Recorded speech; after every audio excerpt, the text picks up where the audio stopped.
Halo teman-teman, balik lagi di Maro Channel. Hari ini kita mau bahas tentang ciri-ciri debt collector pinjol yang tidak akan datang ke rumah. Sebelum kita lanjut, saya mau tunjukkan dulu ini kepada teman-teman. Ini adalah percakapan dari teman-teman kita yang ada di grup WA dan Facebook P3N, Persatuan Pemberantas Pinjol Nusantara. Ini adalah grup yang kita memang buat wadah untuk kalian supaya kalian bisa dapat informasi terbaru, terupdate, dan juga fakta sesuai dengan nyata di lapangan. Mari kita lihat dulu. Ini adalah pertanyaan atau ketakutan tentang kedatangan debt collector pinjol ke rumah. Kita baca dulu. Kok di saya anteng-anteng aja ya? Udah ada seminggu juga. Nggak ada WA, nggak ada spam telepon. Lalu kemudian dijawab, sama kakak, makanya aku lagi takut nih, tiba-tiba aja nongol nanti. Loh, berarti sama aja ya? Jangan-jangan lupa kali mereka. Nah, itu adalah salah satu contoh ketakutan para teman-teman yang ada di grup. Tapi begitu pertanyaan itu ditanyakan di grup, banyak teman-teman yang menjawabnya. Jadi di grup ini kalian akan aman. Saya tahu banget, buat kalian yang saat ini lagi ada di posisi telat bayar atau gagal bayar pinjaman online, rasa takut didatangi debt collector ke rumah itu atau bahkan ke kantor, itu benar-benar bikin resah, bikin nggak nafsu makan, dan bikin nggak tidur nyenyak. Rasanya campur aduk. Ada rasa takut, cemas, dan yang paling utama adalah rasa gengsi kalau sampai tetangga atau teman-teman kerja kalian tahu kondisi keuangan kalian. Tapi berdasarkan banyak pengalaman saya pribadi dan juga cerita dari teman-teman senasib yang pernah terlilit badai pinjol dan juga dari teman-teman yang ada di grup dan juga di kolom komentar video-video saya, sebenarnya ada pola dan ciri-ciri yang sangat jelas untuk mengetahui kapan si debt collector itu beneran mau datang atau kapan mereka sebenarnya tidak akan datang ke rumah kalian. Yuk kita telaah atau kita bedah satu persatu secara logis dan tenang berdasarkan fakta, bukan katanya-katanya, sehingga info yang kalian dapat benar-benar akurat. Biar kalian bisa bernapas lega kembali, biar pikiran kalian tenang, biar kalian nggak down mentalnya. Tapi sebelum kita masuk ke poin pertama, saya mau kalian siap-siap dulu. Karena apa yang akan saya bongkar setelah ini mungkin bakal bikin kalian kaget dan nggak habis pikir. Ada satu detail kecil di dalam chat WA yang sering diabaikan orang, padahal detail itulah penentu utama apakah hari ini rumah kalian bakal didatangi atau tidak oleh debt collector pinjol. Penasaran apa detail kecil itu? Simak terus video ini sampai habis karena kita akan langsung mengupasnya sekarang juga. Supaya kalian jangan ketakutan lagi, jangan bertanya-tanya lagi, jangan dikejar-kejar bayangan lagi. Supaya kalian nggak down mentalnya. Supaya kalian tahu memposisikan diri kalian. Itu yang paling utama teman-teman. Sebelum kita masuk, saya mau sampaikan kepada teman-teman. Kalau kalian masih takut, masih gentar, masih down mentalnya ketika dikirimi chat WA penagihan dari para debt collector pinjol, masuk ke grup WA dan Facebook P3N. Di grup ini semua masalah galbay kalian selesai dari A sampai Z. Pokoknya di grup ini sudah ribuan teman-teman kalian yang hidupnya aman, tentram, damai walaupun mereka galbay. Dan mereka tahu cara galbay, bagaimana cara menghadapi debt collector, apa yang harus dilakukan, bagaimana cara nego bunga dan denda dan lain sebagainya. Pokoknya semua permasalahan galbay ada di grup ini. Silahkan masuk lewat link yang sudah saya sematkan di kolom komentar video ini supaya hidup mental dan juga kewarasan Anda terselamatkan di grup ini. Baik, kita lanjut ke pembahasan kita.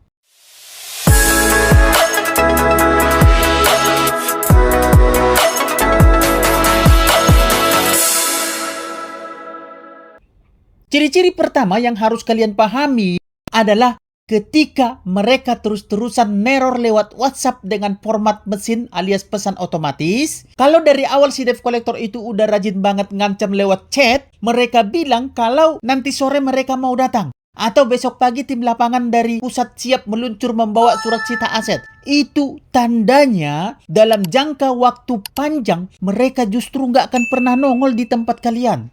Ini berdasarkan fakta pengalaman loh. Kenapa bisa begitu? Mari kita pakai logika yang paling mendasar saja. Saya mantan pekerja di finance dan saya kenal banyak teman-teman debt collector. Memang begitulah cara penagihan mereka supaya Anda ketakutan, supaya Anda mentalnya down. Itu tujuan mereka sebenarnya. Dan akhirnya Anda bayar tanpa mereka capek-capek datang ke tempat Anda. Dan yang mengirimkan ke Anda itu bukanlah debt collector lapangan, tapi desk collector yang di balik meja. Coba kalian posisikan diri kalian sebagai debt collector lapangan yang tugasnya nagih ke rumah si A. Kalian tahu si A ini ketakutan setengah mati kalau diancam-ancam. Kira-kira, apa iya kalian bakal ngasih tahu jadwal kedatangan kalian secara jujur?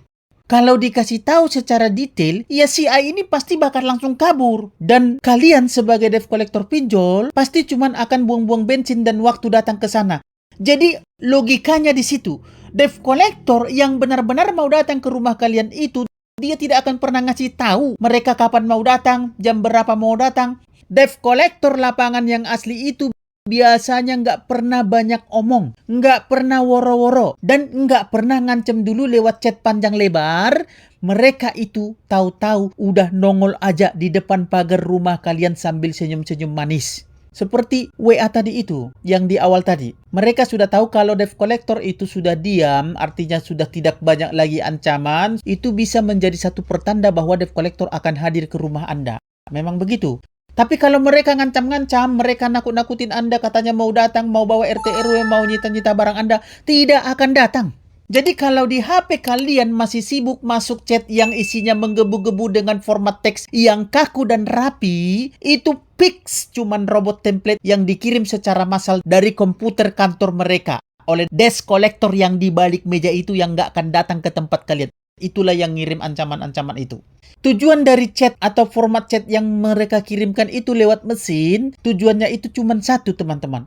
Yaitu menjatuhkan mental kalian dari jarak jauh. Mereka menghemat biaya operasional dengan memanfaatkan kecemasan kalian. Bayangkan satu orang di kantor bisa mengirimkan ribuan chat yang sama hanya dengan satu klik tombol enter. Apa mungkin dia mau kunjungin itu ribuan itu? Nggak mungkin kan? Jadi buat apa kalian pusing memikirkan orang-orang bahkan yang tidak melangkahkan kakinya keluar dari ruangan ber-AC atau kantor mereka. Jadi mulai sekarang, kalau dapat chat begitu, baca aja sambil senyum-senyum. Nggak usah dimasukkan ke dalam hati, apalagi dipikirkan, apalagi stres hanya karena itu. Nggak usah. Cuekin aja, nggak usah dibaca sekalian. Bila perlu blokir langsung. Kayak kalian memblokir nomor mantan kalian itu, yang bikin stres itu. Ya.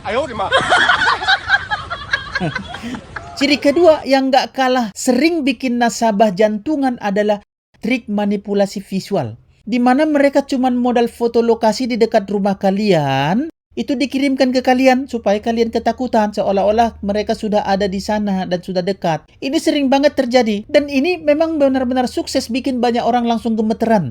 Si debt collector itu tiba-tiba mengirimkan foto minimarket seperti Indomaret, Alfamaret, atau pelang jalan, atau bangunan besar yang kebetulan posisinya emang ada di dekat area rumah kalian. Lalu mereka mengetik pesan, "Saya sudah di depan toko ini, siap meluncur ke rumah Anda dalam 5 menit. Kalau tidak, ada itikat baik."